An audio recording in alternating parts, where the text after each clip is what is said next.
an unthinkable error, an indomitable captain, and a sea that shows no mercy. Join us as we uncover the tragic final voyage of the state of Florida and the bark Ponema, where courage clashed with catastrophe.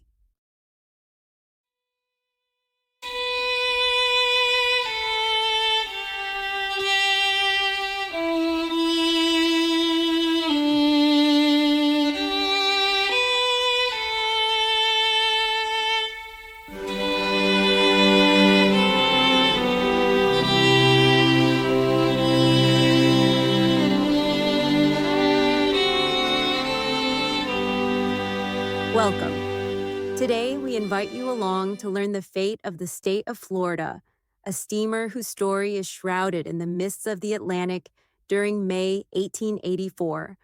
So brace yourselves as we embark on a voyage through time and tempest into the heart of the sea. However, departing from our previous chronicles, we will not start on the decks of the ill-fated ship. Instead, we begin in the bustling brick and mortar canyons of New York City, where a young newsboy, cap askew and a stack of papers under his arm, roams the crowded streets. His voice, a high-pitched bell in the clamor of carriages and merchants, rang out clear and urgent. Extra, extra, read all about it. Maritime mystery, the state of Florida lost at sea, he shouted, weaving through the crowd, his eyes alight with the fire of youth and the thrill of the headline. Get your paper here, steamer gone missing, passengers' fate unknown. He waved a paper with dramatic flair, the headline screaming the dire news. State line steamer may have met with tragedy, he continued, shouting over the din of the city. A gentleman in a toffet paused and cast a curious glance at the boy. What's that you say, lad? The state of Florida? Yes, sir. The Devon's captain found lifeboats adrift, empty and abandoned. It's all here, the paper carrier replied, thrusting a paper towards the man. Learn all about the sea's mystery. Will they find the passengers? The gentleman took the paper, his fingers brushing against the boy's, a penny exchanged. Thank you, lad. This news, it is most unsettling, he murmured, his gaze locked onto the bold print, as the boy thanked him and hustled off down Broadway to sell his next paper.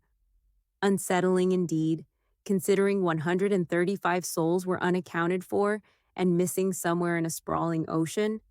Meanwhile, a tense meeting was unfolding across the Atlantic in Glasgow at the line's shipping office.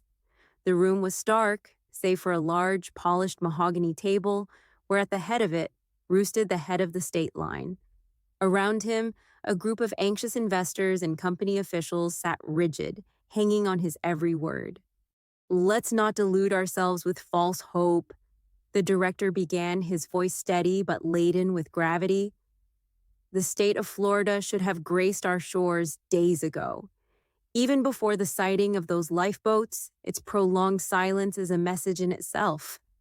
A murmur of apprehension swept the room. One of the investors, a man of considerable influence, cleared his throat. Are you suggesting that we should be preparing for the worst? The director met the man's gaze unflinchingly. I am, he confirmed solemnly.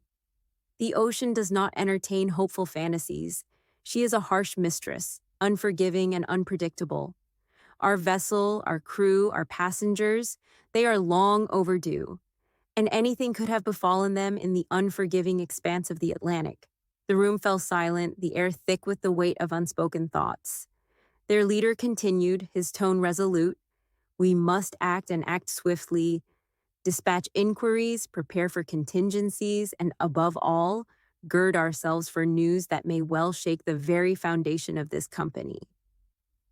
As the meeting adjourned, the officials rose, each carrying the weight of the unfolding tragedy. The circumstances of the state of Florida were more than a matter of ledgers and contracts. They were a solemn reminder of the perils that lay in man's quest to tame the indomitable sea. Elsewhere on the busy docks of Liverpool, where the scent of brine mingled with the cries of seagulls, a gathering of old seafarers and wide-eyed apprentices formed around an impromptu stage made of weathered crates. At the center stood Captain McAllister, a living legend whose tales were as vast as the ocean itself. With the magnificent backdrop of tall ships and the rhythmic creaking of moored vessels, he began to speak. Mark my words, mates. The tale of the state of Florida isn't one that will end well, he declared. Don't listen to the rumors swirling like a maelstrom round her disappearance. Poppycock tales of Irish dynamiters aboard out to sabotage the boat. His gaze swept over his audience.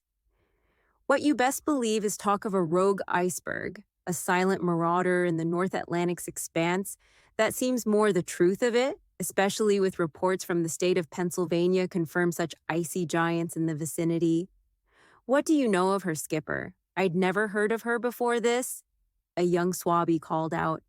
Let me paint ye a picture of the vessel, the Queen Margaret she was, borne by the skilled hands of the Liverpool and Glasgow Engineering and Shipbuilding Company. A maritime masterpiece she was, her silhouette a testament to man's defiance of the sea's wild heart. He gestured towards the ocean as if conjuring the ship's image from the waves. Sold to the state line she was, and rechristened for the treacherous dance that crossed the Atlantic. Measured, she was at a grand 4,000 tons, with a length of 371.5 feet, a beam of 38.5 feet, and a depth of hold of 28.75 feet. 5 bulkheads and 6 watertight compartments led to some calling her a fortress upon the waves, while others dared to proclaim her unsinkable. Her engines, mighty as Poseidon's trident, propelled her with 450 horsepower. Capable of carrying a small town she was, with her cabins and steerage. Raising his weathered cap in salute, Captain McAllister's tone softened. Rigged like a queen of the seas, 8 lifeboats on her decks, a beauty for sure. Captain J.W. Sadler, a master of the ocean's wiles, stands at her helm. A good skipper, I knew him well.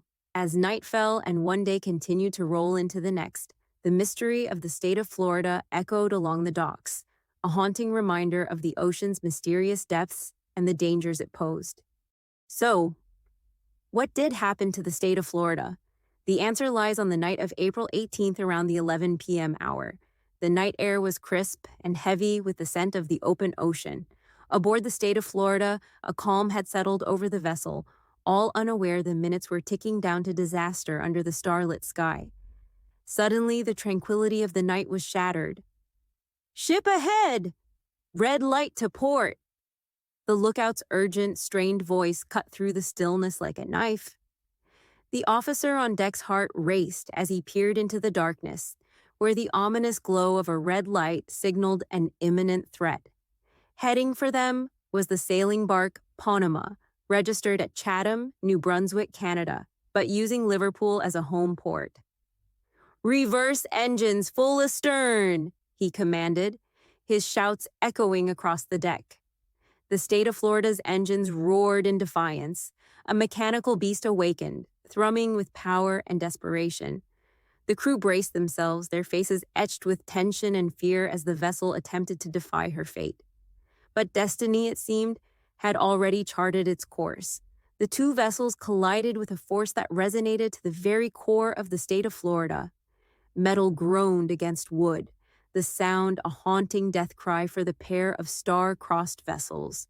The state of Florida shuddered under the impact, her proud frame wrenched open by the Ponema's unforgiving kiss. On the deck of the Ponema, chaos unfurled like a storm-tossed sail.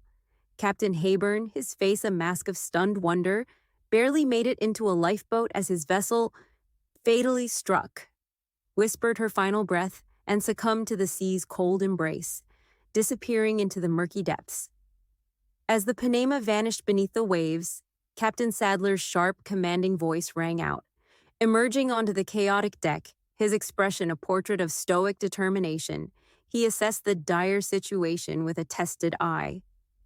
Launch the lifeboats now with all haste, he ordered, his orders slicing through the panic like a beacon in a storm. The crew, galvanized by the captain's command, sprang into action. Lifeboats were hastily lowered, each a slender thread of hope against the dark tapestry of the night. 3 boats laden with passengers, cut through the churning waters, distancing themselves from the wounded leviathan that was the state of Florida. But the sea, ever a fickle mistress, was not done with her cruel play. A fourth boat, caught in the tumultuous embrace of the waves, capsized tragically, spilling its human cargo into the cold, unforgiving depths. Desperation turned to raw survival as 20 souls battled the relentless waves. 5 clawed their way back to the precarious safety of the overturned craft through sheer force of will and resolve. Their gasping breaths and cries of relief were a stark counterpoint to the silent despair of the lost. Back on the state of Florida, the situation grew increasingly grim. 2 more lifeboats, victims of the collision's initial fury, lay in ruins, their promise of escape cruelly snatched away. 2 others remained unaccounted for, their fate entwined with the shadows and chaos that enveloped the ship.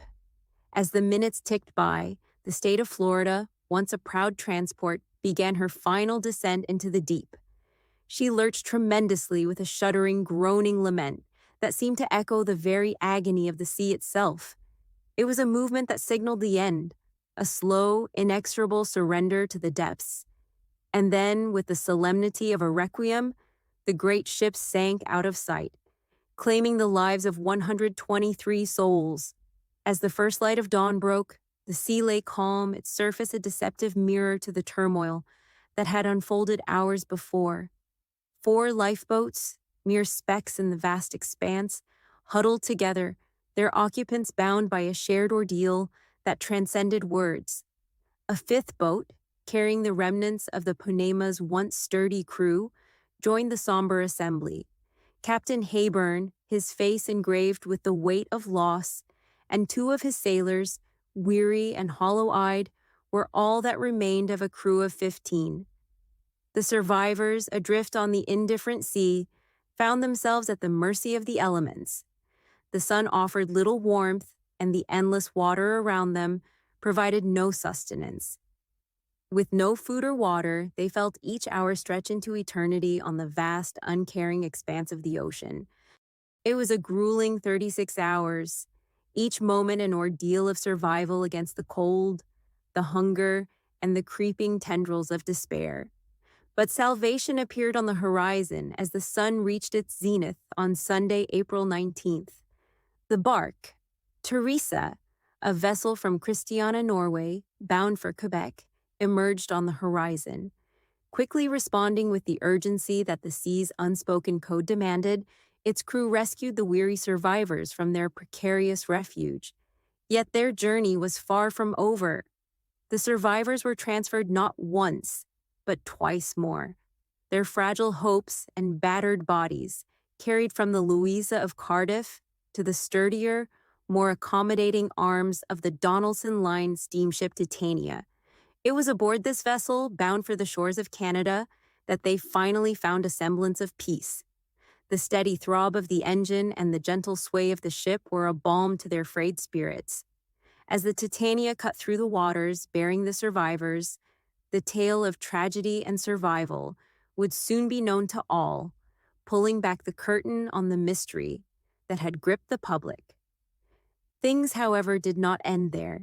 In the oak-paneled chambers of the investigative body, maritime authorities scrutinized the tragic end of the state of Florida and the Ponema. The scent of polished wood filled the air as officials pored over charts, logs, and testimonies, piecing together that ominous night. "The evidence is irrefutable," declared the lead investigator solemnly. "This tragedy stemmed from negligence and a disregard for maritime laws." He continued, "The night was clear, visibility stretched for 10 to 20 miles, yet the state of Florida and Ponema moved towards each other due to a failure of vigilance. Lord help us, the lookouts may have been sleeping."